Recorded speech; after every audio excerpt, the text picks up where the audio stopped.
Hello and welcome to this special on-location edition of All Things Aviation and Aerospace. I'm Vince Mickens, hanging out here at the College Park Aviation Museum, where in just a few days from now, on Saturday, September 14th, it will be the Latinas in Aviation Global Festival. That's a cultural celebration of Latina aviation pioneers with lots of aviation-related activities. It's going to be a lot of fun, really looking forward to it. And it's one of the reasons I thought it would be important to be here and let everybody know about it.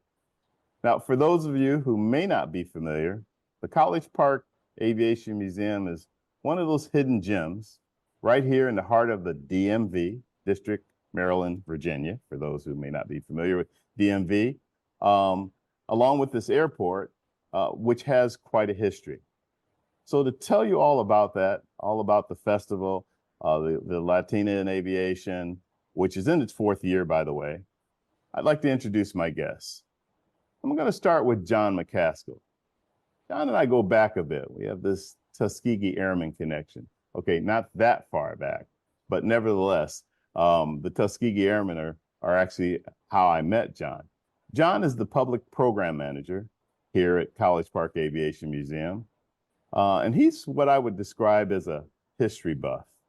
He's an educator, a historian, a lecturer, and a coach. But it's history that's been John's passion since he was a mere 8 years old. So as you might expect, he completed his undergraduate degree in what else? History, while minoring in music. Go, John, I'm a music guy too.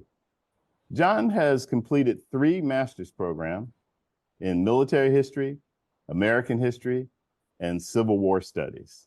Speaking of history, as I mentioned earlier, it's the Tuskegee Airman Brigadier General Charles E. McGee that kind of is the way John and I first met. And we've had that common bond the entire time since then. John, welcome to All Things Aviation and Aerospace. Thank you, Vince, sir. I'm very delighted to be here. It's really great to have you here, and I'm really looking forward to talking about this incredible museum, as I mentioned before, that is somewhat of a hidden gem that a lot of people, as we like to say as pilots, flies under the radar, but definitely warrants a lot more attention. Also part of the team here at the College Park Aviation Museum is Kimbely Schwartz. Now, Kim is the education manager for the museum, who specializes in museum education. Before coming to College Park Aviation Museum, Kim was a graduate student research assistant at George Washington University, which is also where she got her undergrad. She has been an intern for the Sachs Museum, curatorial, curatorial intern. That's a tongue twister, Kim. For the Missouri Botanical Garden, which is in my hometown of St. Louis. Of course, I have to always mention anything that has to do with my hometown. Kim also did internships at the National Parks Service Museum Resource Center, as well as with the Palm Beach Zoo and Conservation Society. Boy, Vince, you're just going to mess that all up. Kim lot of long Master names. Of Arts. What's that? A lot of long names. Yeah, I know. Kim has a Master of Arts from George Washington University, as I mentioned earlier. Received her Bachelor of Science in Anthropology from the University of Florida. Kim, welcome to All Things Aviation and Aerospace. Thank you so much for having me. I'm excited to chat about this event. And thanks for all those lengthy titles that I had to go through. No, I'm just kidding. Of course. Of course, we could not have a Latinas in Aviation special without Latinas in Aviation. And in this case, we have the founder of the Latinas in Aviation brand that is now in its 4th year collaborating with the College Park Aviation Museum, Jacqueline Ruiz. Jackie, welcome. Thank you. Thank you so much. Jackie has been published at least 33 times and counting. She's an international speaker who just came off of a road trip. She's also a sport pilot and one of the few Latinas that can claim that. She has received over 40 awards and been featured on numerous programs. Too many to list here, Jackie. Sorry. We want to keep the show focused on College Park Aviation Museum. And between you and John, I could just, have a show just on each of you guys. So, but really great to have you here and really looking forward to hearing what you've done since the beginning of this, and particularly what's going to be happening this Saturday. So welcome again, once again, welcome. Thank you. Thank you so much, Vince. Absolutely. And to round things out, I'd like to welcome Lourdes Tatiana Gonzalez, who says I can just call her Lourdes. Thank you, Lourdes, for that. You're She welcome. is currently an airline dispatch supervisor. You're going to have a lot of fun hearing what that's about, because that's a really important position that pilots, airline pilots, depend on to make sure that they have a good flight, a safe flight, etc. And it's a lot of responsibility. So it was fun talking with her about that in pre-show, and looking forward to our audience hearing all about it and her telling you a little bit more. Lourdes comes from the airline credit union banking industry, and we're going to have to hear how that parlayed into dispatch, because she was dispatching money before and now she's dispatching airplanes. So you'll have to tell us all about that. Absolutely. Lourdes, welcome to All Things Aviation and Aerospace. Thank you, Vince. I'm excited to be here. Well, I'm excited to be here. I'm excited to have you guys all on and to be able to talk with you about the Latinas in aviation and what that's about, as people can see behind me. So I'm sitting here in the exhibit for Latinas in Aviation with that behind me. And then Kim and John are sitting in other aspects of the museum. And you guys are, let's see, Lourdes, you're in Dallas, and this is the great thing about virtual. And Jackie, you're in Chicago, or as we call it, Chi-Town. So let me kind of kick things off and start with a little bit about the museum. Let me start with you, Lourdes. Tell us, first of all, Latinas in Aviation, that's actually a brand that you started. How did that come about? That would be I'm Jacqueline. I'm sorry, Jackie. That was meant for you. Thank you. I'm like, oh, that's great news. Well, As they say, my bad. no worries. No worries, Vince. I basically, I was doing, I've been an entrepreneur my entire life, and I was in love with books since I was a little girl, and aviation found me in 2015. And as I began my journey of, in tandem with, my businesses, my books, and all of that, I had created a publishing house because I was getting requests to help people with their books and stuff. And it got to a point where this juxtaposition, this sort of intercept between aviation, my love for marketing, which is, to me, is activating hearts and minds to provoke action, and creating those beautiful ecosystems that inspire people. And then aviation sort of, came together. And I had this, what I call a divine download, which is an idea with an amazing feeling to create Latinas in Aviation. So I proceeded to kind of register the brand and do all that in 2018, 2019, it was when that was happening. And of course, I knew that I had to create a book around this because, my passion had been, storytelling, and I had already been around the world speaking and sharing stories. So it took me 9 months, Vince, 9 months to find the first 22 pilotinas, as I call them, Latina pilots and aeronautical engineer, traffic controllers. And, we have just a variety of amazing Latinas in the space of aviation. And 9 months to get to that first, book, that was published in 2020. In the middle of pandemic, we harnessed, the interest of over 16,000 people at that live event. We were going to do it at Airbus in Germany. And then, of course, the pandemic happened and everybody was grounded. Sure. What was the name of that book, by the way? Latinas in Aviation, Volume 1. Oh, okay. That's the perfect name.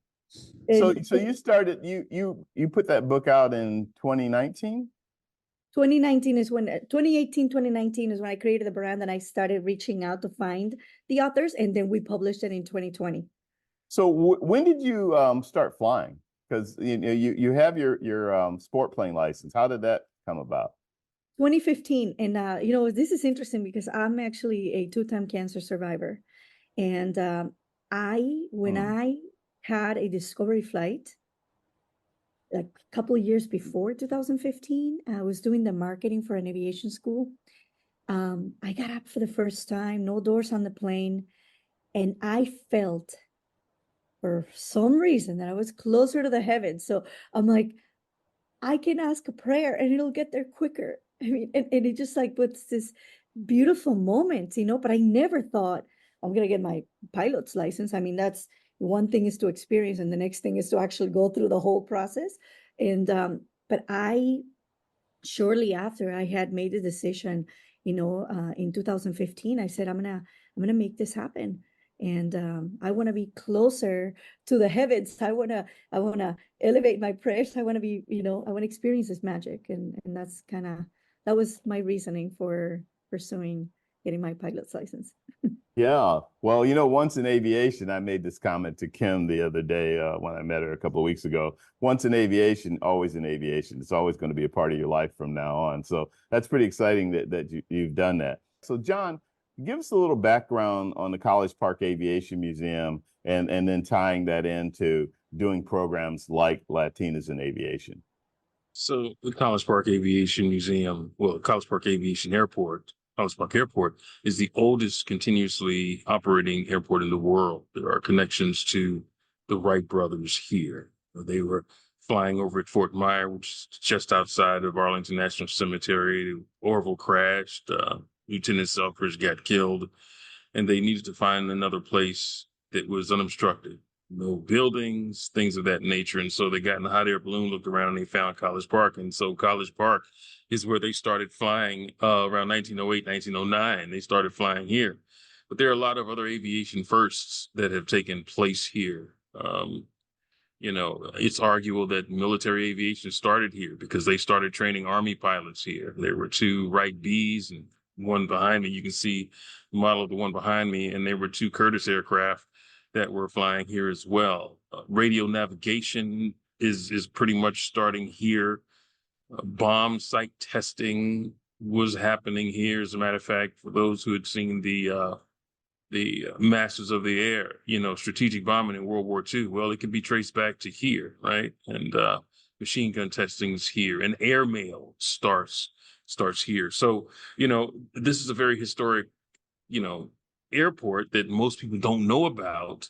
It's always been a nice little quaint general aviation airport, right? But so we're here to help tell that story. That's the museum started in 1985, and so we're here to tell that story. But a part of the mission for Maryland National Capital Parks and Planning is to reach neighborhoods that are traditionally underserved. And so that's why we're we're very motivated to reach these young Latinas and Latinos, right? Because this aviation industry is wide open. And if you look at it historically, in 1968, a child of Latino descent could be in a classroom, but there was nothing that said that it had to be taught in Spanish, right? So they had to fend for themselves. But if you look at how, the Latino community has overcome a lot of, persevered through adversity, I'm thinking of Jose Hernandez, one of the first Hispanic NASA astronauts who applied 12 times before he was accepted. And each time he was turned down, he went and improved himself. Well, we're trying to tell those stories to inspire the next generation of aviation enthusiasts. And so that's why, just one of the reasons why we're having this program here on this weekend. Absolutely. Perseverance. That's always the key. So tell us a little bit about the program, Latinas in Aviation. What's going to happen this Saturday? Listen, I can tell you part of it. Jackie will be able to chime in on it. Listen, this is going to be a celebration. And so at least from the museum end, what we're going to provide, we're going to bring the Latinas in, and I'll let Jackie talk about that. We're going to have vendors from different aerospace,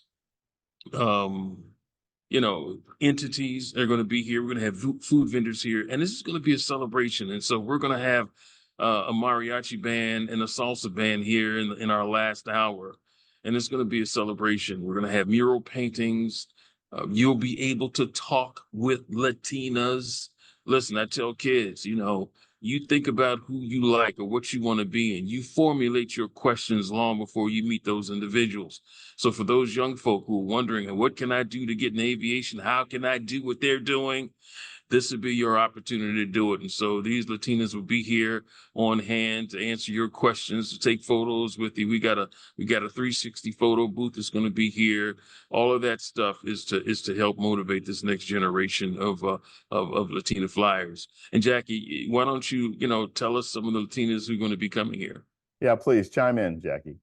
Wonderful. Well, it's been so amazing because now we are about to launch Latinas in Aviation Volume 4, and I'm so happy that Lourdes is here with us, sharing her beautiful story in the 4th volume of Latinas in Aviation.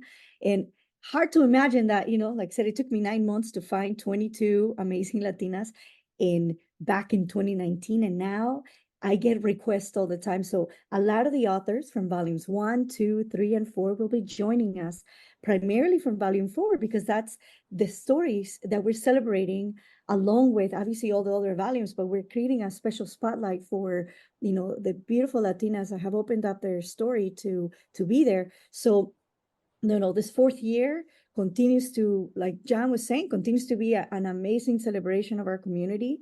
It continues to be a celebration of storytelling. It continues to be a way to showcase that you can achieve anything. Oftentimes I felt like an underdog too, going through my, pilot training, and to know that there are more and more people that look like me. And now we have a space, this amazing partnership with College Park Aviation Museum that started 4 years ago, to be at a place and time where they do have the opportunity to make that connection with the local community. And so you'll see, you'll see round circles, inspiration. You'll see different activities. You'll see the first ever permanent exhibit right behind you, Vince, with artifacts that were donated by my authors from volumes 1 and then subsequently other volumes. That is a historic moment in time, and we get to come together once a year to celebrate their stories, and that's what I'm really excited about.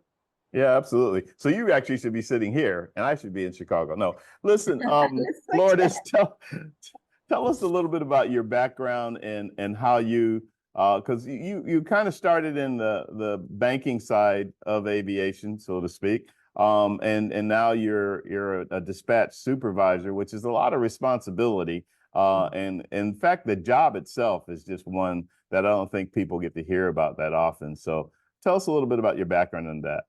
Absolutely. So, I came from a small town in Reading, Pennsylvania, where I never heard of any jobs in the aviation industry besides a pilot or a flight attendant. And I was young, in my early 20s, and I was ready to make a big move out of the small town. So I moved over to Fort Worth, Texas. And I started off in the credit union, where airline employees are the only ones who can have accounts, and their family members, of course. Well, started hearing about a lot of jobs and all the things and all the people that make an airline run and operate efficiently on a daily basis. And the one that stuck out to me was the aircraft dispatcher. And like I said, I had just moved, so I had a lot of energy, and I was like, I'm going to quit this job. I'm going to go get licensed. And that's what I did. So that's my background and how I got into the industry, just hearing stories and just being surrounded by a lot of aviators, really. Great. So tell us what a dispatcher actually does, because it's actually a lot more than it sounds like. Yeah, and a lot of people, even in the industry, don't really know about that role, but it is an essential and critical role.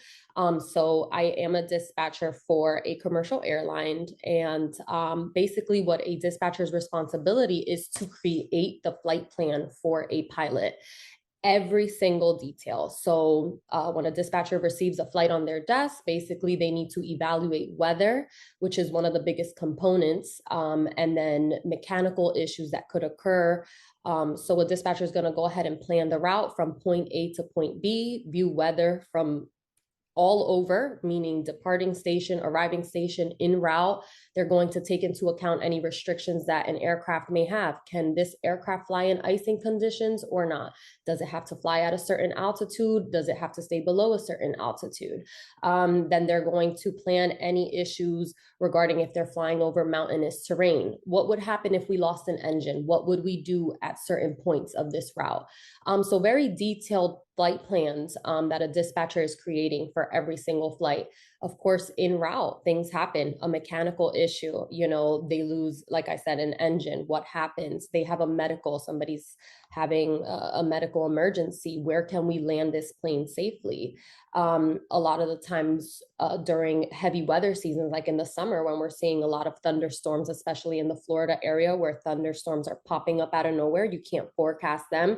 You know, what are our plans? What are we doing? How are we getting this plane safely on the ground or to its destination? Now, as a supervisor, I have stepped back from filing flight plans, and now have a more broad role in the operation. So I'm helping dispatchers decipher situations. Dispatchers have 50 flights on their desk a day. They're working 10 to 15 flights all at one time. So they're getting inundated with a lot of information all at once. So it's important that you can say, hey, you know, air traffic control has you routing through the west side of these thunderstorms. Make sure that you can file your flights that way.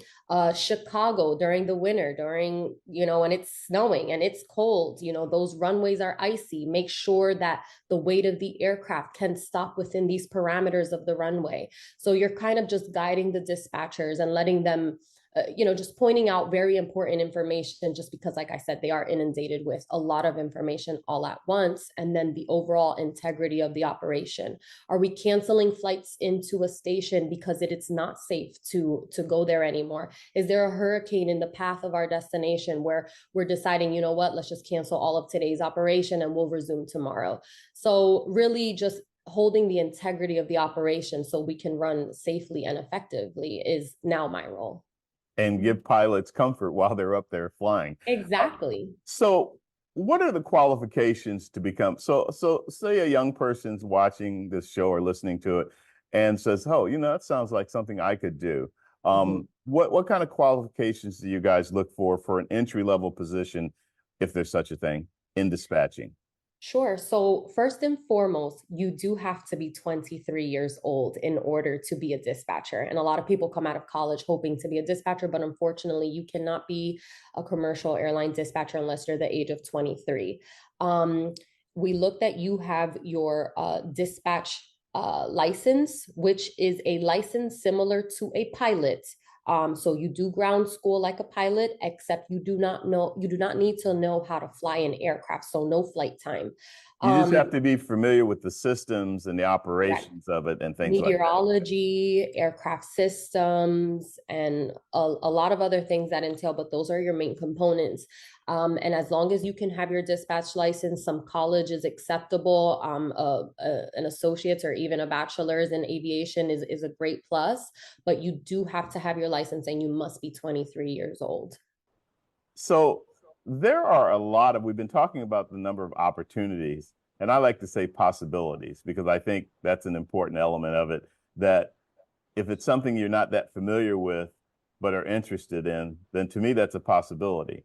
And in this case, we happen to also have a lot of opportunities in aviation and aerospace, which is kind of what everybody's been touching on. So I wanted to broaden this out a little bit and talk a little bit about that in terms of the opportunities out there and how important that is, how you guys look at it with regard to having an event like the Latinas in Aviation here at the College Park Aviation Museum to expose those opportunities to young people that might have an interest in aviation or maybe even didn't know they have an interest in aviation. There's one thing I'll say, and I think everybody on this call will agree with me, is that a lot of times people don't realize that a lot of the things that you can do in the industry aren't necessarily, for example, yes, you can be a pilot. Yes, you can be a mechanic. Yes, you can be an engineer. But then there's 1,000 other jobs that you can do that are applicable in this industry. And a lot of people find that out kind of after the fact, or they stumble on it. So I'll open it up to the floor and first start with you ladies and see what your thoughts are about what I just said. Well, I think, you know, from my perspective as a storyteller of, you know, I've been kind of collecting and sharing the stories of amazing Latinas. Like, I know that the careers are available, they're diverse, they are open, and I get a lot of requests, you know, from a scholarship that I do. I've given a couple of scholarships to two of the young Latinas of $2,500 and $5,000 to help them, with their journey. But getting those applications, hearing their stories, and hearing the diversity. And you're right, it's not just about becoming a pilot or becoming a flight attendant. There's so much more. I mean, on the administrative side, there's so much to do. Accident investigators, there are aeronautical engineers. I mean, and the authors have, they're just a sampling of all the amazing careers that the aviation industry has to offer. And seeing that, it opens up an entire universe of opportunities for the young generation that wants to say, you know what, I want to get into this space. I want to be around airplanes. I want to be around, air traffic controllers. Like, I'm working with educational institutions that are preparing the next generation of welders, avionic, experts, riveting, from the original riveters, Rosie the Rivers from, Rosie the Riveter, yes, and I exactly. actually got to meet an actual Rosie the Riveter. Like, Connie, she's 99 years old. I met her at Kansas Aviation Museum, a fellow, obviously, and seeing that, I was like, wow, there's so many amazing things. They just graduated 2,700 people in welding, riveting, and avionics. Like, that is a whole new world. So that's my thoughts. And I get to be privy of, a lot of the stories of things that are happening real time and how they're overcoming adversities to get into the space of, aviation. And that to me is such a privilege. So Yeah, I just had a great experience myself. I was down in Mobile, Alabama, at the Airbus facility down there, and they also have a thing called FlightWorks Alabama, and it's really about the manufacturing, assembly jobs, and things like that you don't hear about that much, or hear it promoted, or hear it in schools. But they actually have programs. For example, they have what they call Flight Path 9. And it's basically for seniors who can do an apprenticeship in their senior year and then come out of school directly into a job on the assembly line. Now, a lot of people say, well, what about college? Well, interestingly enough, this program actually inspires them not only in terms of utilizing their skill set, but it also inspires them to, oh, I want to further my career in aviation. So let me go back to school and do that, and things like that. So it actually has a kind of a reverse effect that one wouldn't expect. But that was just an example I happen to have had the privilege of experiencing very recently. But, I think, Lourdes, you have a great example of a position that I'm not even sure if it was on your radar from what you were telling us, but yet, it turned out not only did you excel in it, but now you're a supervisor in that position. That's again a somewhat unique position in the sense of most people not knowing about it. Right, I agree. And to go off with what Jacqueline said, when I moved here, I had no idea that I was gonna pursue this type of career. I had no one I knew no one who was in the aviation industry. I had no idea what I was getting myself into.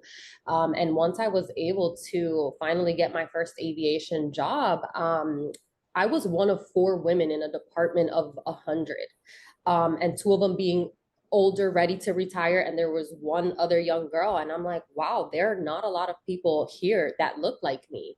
And that was really eye-opening. It's such a small community of people that know about a role like this. But like I said, had I not been in a place where only aviators gathered to do their banking, right, I would have never known about a position like this. So I am happy to see that now we are sending people in our department off to colleges to speak about roles like this. They've created cadet programs just to put the word out there that this is something that you can do, especially for young girls that have no idea what they want to do, So it's awesome to see, from 10 years ago now, the amount of especially women who are now in this role. I would say about 30% of us are now women in this industry, and it is nice to see that change. Yeah, that's fantastic. It's actually nice to hear things like that. You answered a question that I was about to ask, and that has to do with how can things become more inclusive? Well, obviously reaching out, having a stronger outreach program and things like that is absolutely the way to go. Speaking of Absolutely. outreach, I'm going to shift to Kim on education. And I see her nodding in agreement. And Kim, I was kind of teasing you because your background didn't start in aviation, but here you are. And by the way, Yep. you'll never leave. You ought to ask her what it started, and I was surprised when I found out what she first did in college. Yeah, well, she's going to tell us about that. So since John has teed you up, tell us about what you actually started in and how that evolved into where you are now. Yeah, one of my favorite questions to ask people in any career they do is how did you end up there? Because I had kind of, not, I wouldn't say crazy, but a very interesting path to where I am now. So it's always interesting to hear about other people's paths. Um, when I was going to college and I was a senior and I was like, okay, what am I going to major in? I don't know.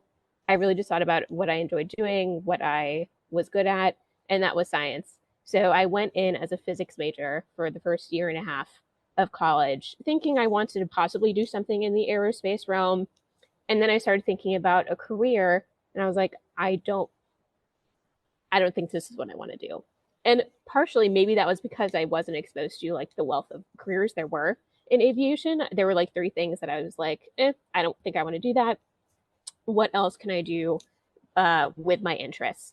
And then I started thinking, well, a science museum would be a really fun place to work. And actually, my first real museum internship was at the Cradle of Aviation Museum on Long Island, where I grew up. And I absolutely loved it. I loved talking to people. I loved the education aspect of it. I was working in the planetarium, so I got to talk about space too, which was really fun. So then when I went back the next semester, I did a general anthropology class just as one of my electives that I needed to get out of the way. I was like, oh, this will be an easy class. And I fell in love with it. I think what I really love about anthropology is the human component of it. I love talking to people. I love learning people's stories. And I think that's one of the things I also found that I loved working now, once again, in kind of the aviation sphere and working in an aviation museum. So when I graduated college, I knew museums is what I wanted to pursue. And that's how I ended up getting my master's degree in museum studies. And I'm very lucky that now I ended up back here at another aviation museum. So it is a very kind of full circle moment for me. And I really love it. And I love connecting with people in the community, but also myself. I get to keep learning now forever about this thing that I thought I originally wanted to do. And I kind of lost that dream in the middle, but now it's back. So I get to continue that dream that I originally had, which is really great. So now the next step is to learn to fly. No, she agrees with me. There we go. Tell us a little bit you handle education there here at the museum. I'm staying there and I'm sitting right in the Latinas exhibit. Tell us a little bit about your perspective on the Latinas in Aviation event that's now in its fourth year, that's happening this Saturday right here on the grounds of College Park Airport. I love the Latinas in Aviation event. I mean, I love working with Jackie. She's one of the most positive people I've ever had the opportunity to interact with and work with and meet. She's so inspirational.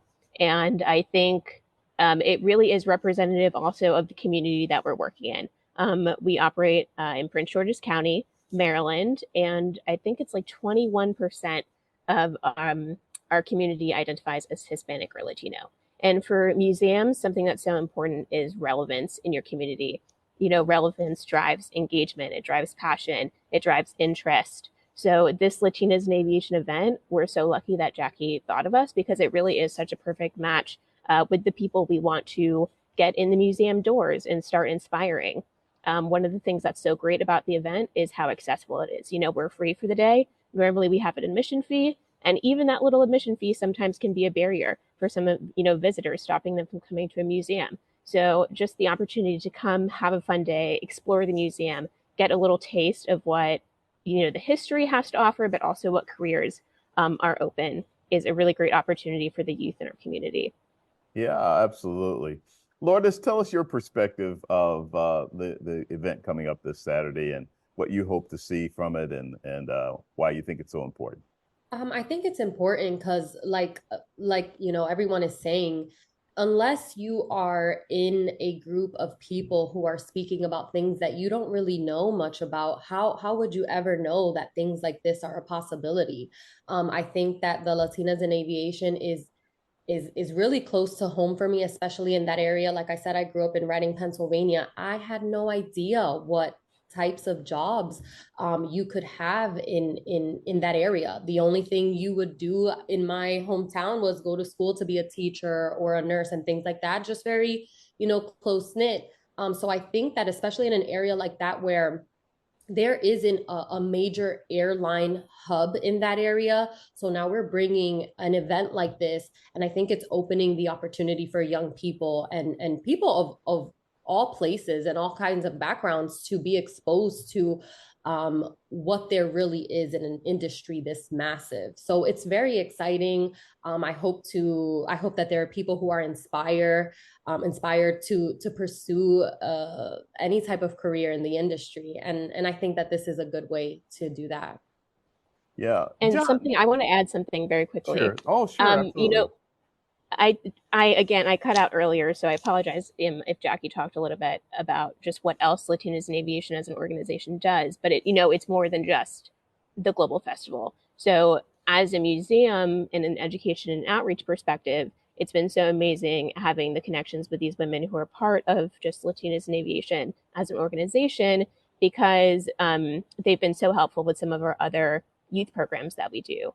We have a pretty career focused youth program we have, and Jackie's been able to put me in touch with some women who have helped us bring kids to control towers, other museums, other institutions, speaking with other professionals. So it's just a great way to have these women kind of involved with our programming all year round, not just the Global Festival event. Sure. John, I was going to say to you, and I actually put this out to all of you, but I'll start with you, John, first on this. And I'm pushing a button that's not agreeing with me. But anyhow, John, you're a history buff and everything. History is something that the younger generation aren't always, enthusiastic about. That'd be a good way to put it. Kim's an exception to that rule, but aren't always enthusiastic about. But yet it plays such an important part, and it actually has a lot to do with when we talk about opportunities in the industry, the future of the industry, and things like that. Can you give your perspective on that? Yeah. So listen, there's a lot of evidence that, when you're just teaching history by dates and events, it doesn't captivate people, especially if they don't see themselves in that history. Dr. Carter G. Woods, founder of what we know today as African American History Month, says that if you don't see yourself in history, if you don't have a worthwhile tradition, you will be relegated to a place of negligibility, and then you'll be on the verge of extinction. And those are some hard words, and those are Dr. Woodson's words, not mine. But we have to figure out, how can we make history relevant? The one question that you learn in grad school is the so what? Why is it important? Well, guess what? There are a lot of stories that have contributed to making this country and the world, quite frankly. And a lot of those participants have come from various neighborhoods. So these young folk have to see that. They have to see Latina pilots. They have to see Latino astronauts, because you're not going to dream beyond what you can see.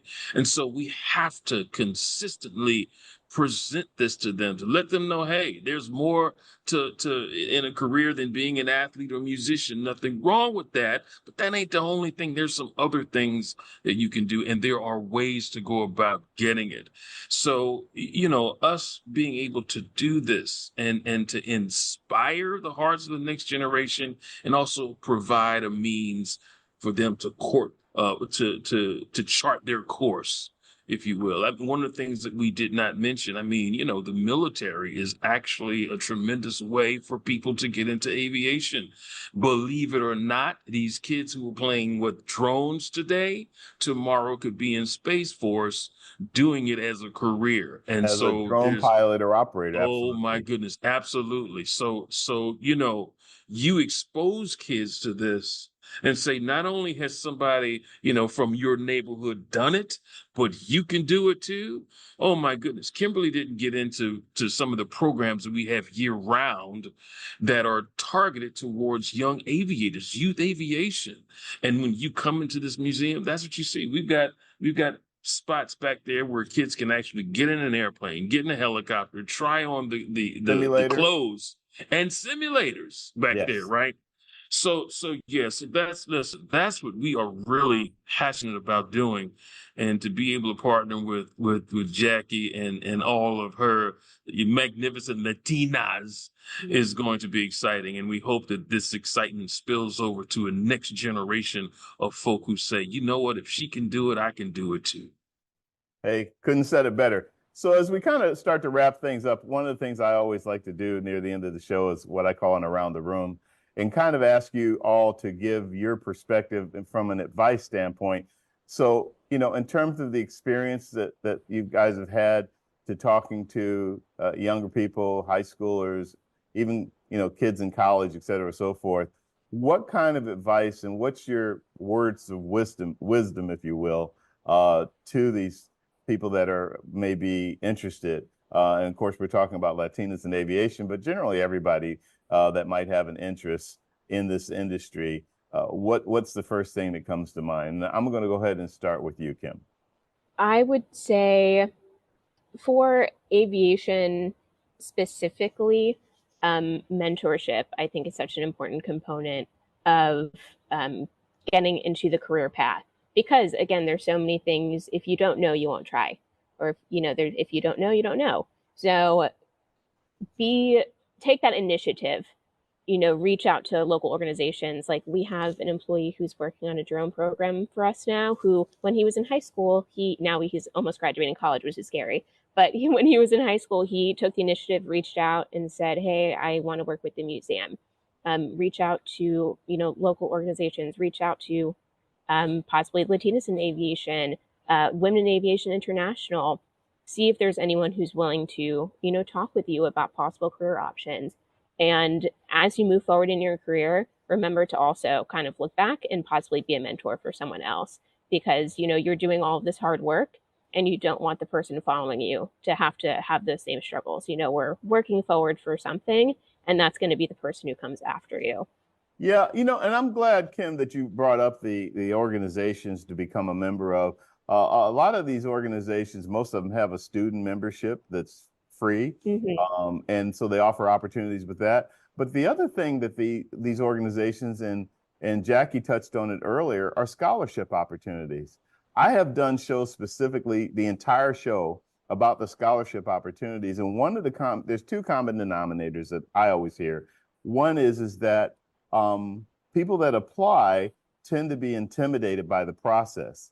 Even if it's fairly streamlined and fairly easy, they still, especially when they get to like if it's asking for a essay or something about them, then that's where they kind of freeze up. And my thing about it is, just say what you feel. I mean, if you're passionate and have a passionate interest in the industry, then that's what you need to convey, and just put that in there. And trust me, the people on the other end that are evaluating these, and Jackie will back me up on this, that are looking at these applications, Lourdes will back me up on it too, actually all of you would, is that they want to hear about that passion and that interest, and that you're really driven to want to do something in the industry, because that just motivates us on the other side to say, well, come on, we got you.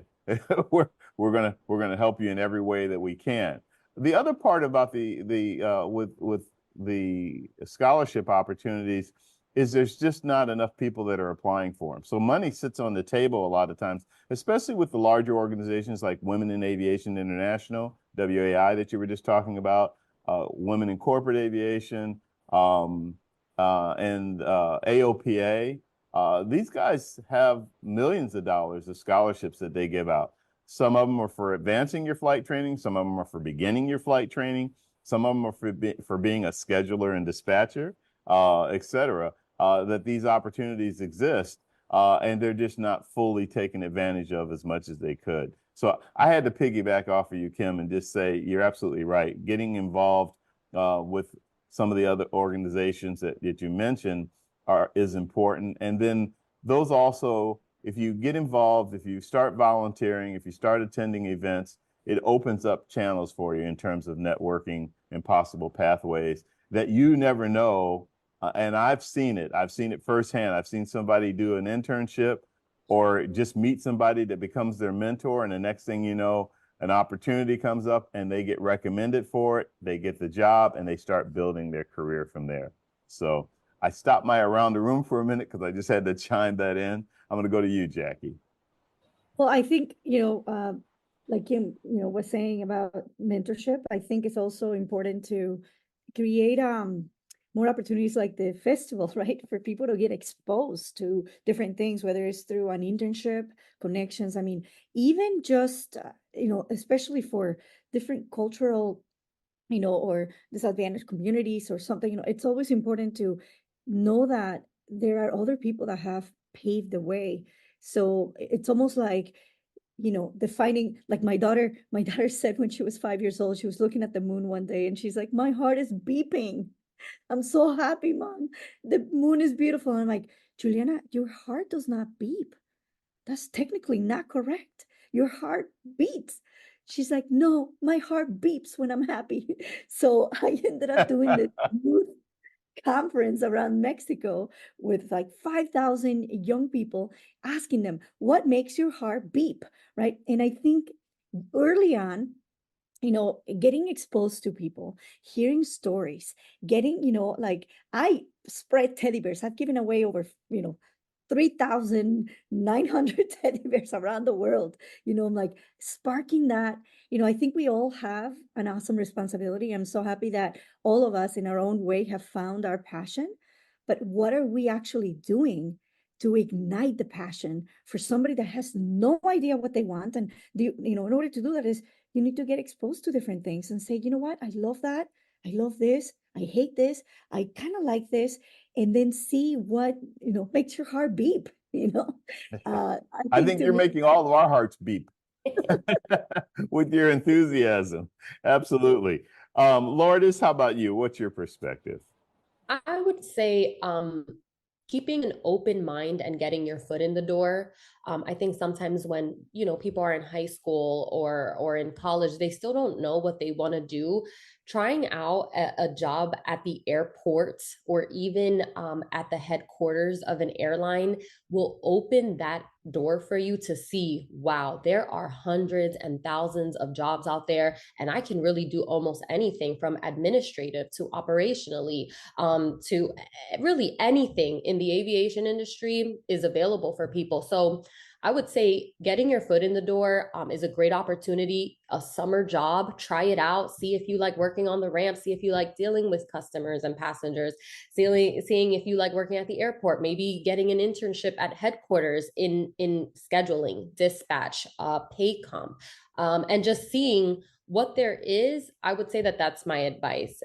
Just getting your foot in the door and getting your feet wet and just figuring it out. And my response is, amen, sister. No, I think you bring up a really good point. Being open-minded and being willing to try things, and also realizing that an entry-level position is just that. It's just to get your foot in the door. I preach that all the time. Get your foot in the door, and then you can work your way around to opportunities that you might otherwise, because dealing with it from the outside is much more challenging.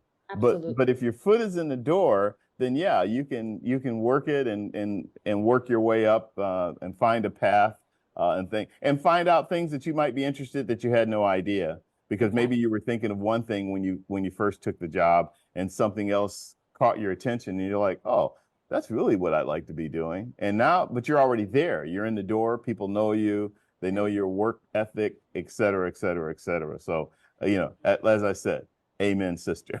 I can't thank you enough for saying that. I think that's a really important point.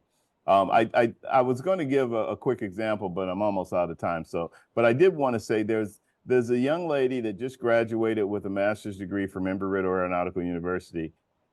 And basically she's interested in airport management. got my attention because you don't hear that every day. But she wants to run an airport one day. So, we had some conversations about it. She was on my show.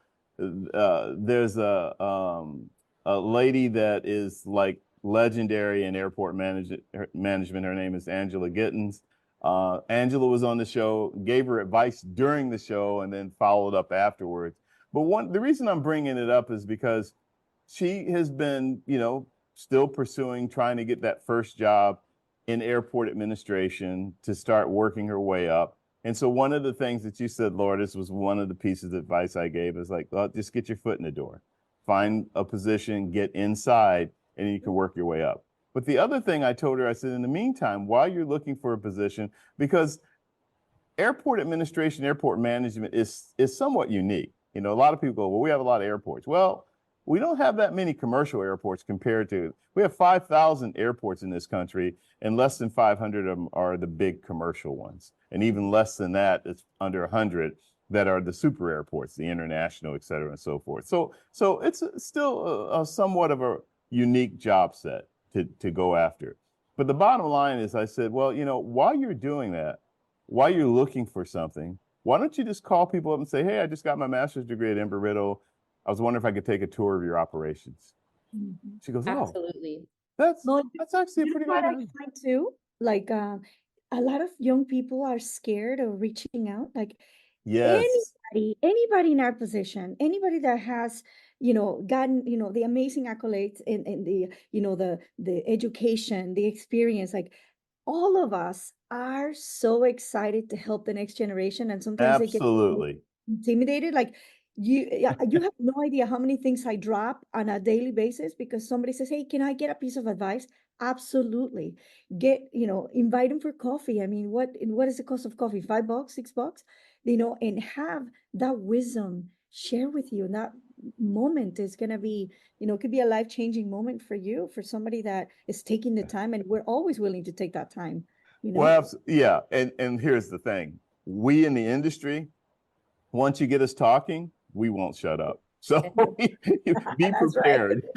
So you start asking us questions, and then before, I've seen that happen so many times, and I'll tell young people, it's like, ask one question and see how long that conversation goes. I guarantee it's going to be 20 to 30 minutes, and you're going to be trying to get out of the conversation, because we do love talking about the industry, and we love talking about what we do because we're all passionate about it. And for those of us that are new in it, Kimbely, we become passionate about it. So, but no, I just think things. I think that's a really good point too, though, Jackie, that you just brought up. And on the serious side, there are a lot of people that kind of shy away from opportunities because they don't take that initial step. So anytime you can take that initial step, you'll be pleasantly surprised about it. And it doesn't matter whether it's somebody in a mid management position or an astronaut.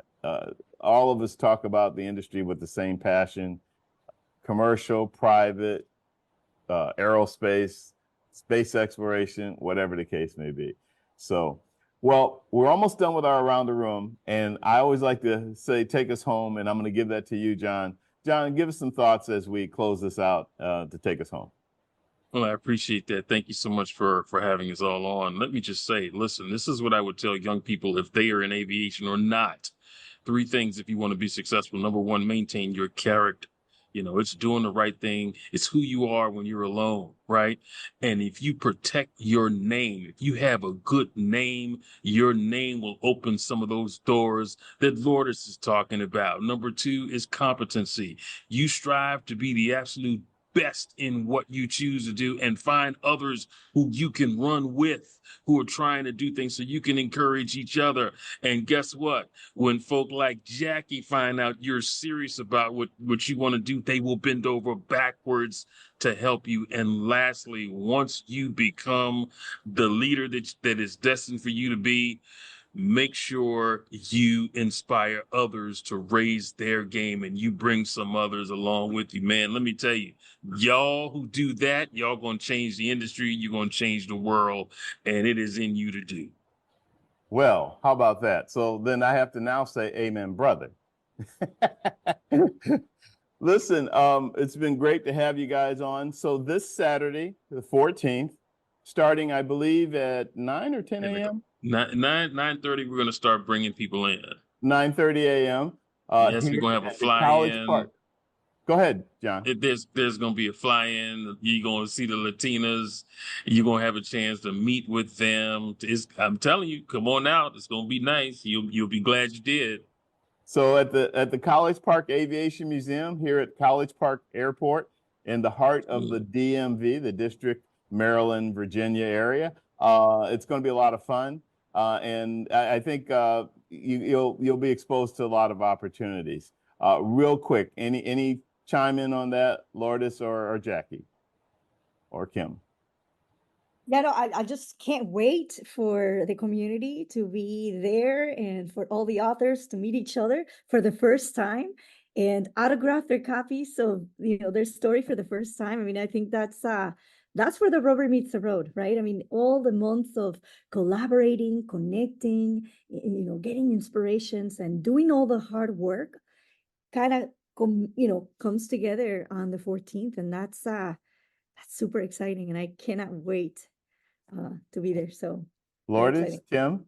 I'll say Jackie mentioned, of course, our permanent Latinas in Aviation exhibit that you're sitting in front of right now, but we're also having a brand new segment of the Latinas in Aviation exhibit open up for the event. So that's going to be a brand new thing for people to come by the museum, check out, and it's going to be up past the event. But like Jackie just said, I mean, the women are going to be here. It's a really cool opportunity to read about their stories and also get to meet them and then have them sign your book.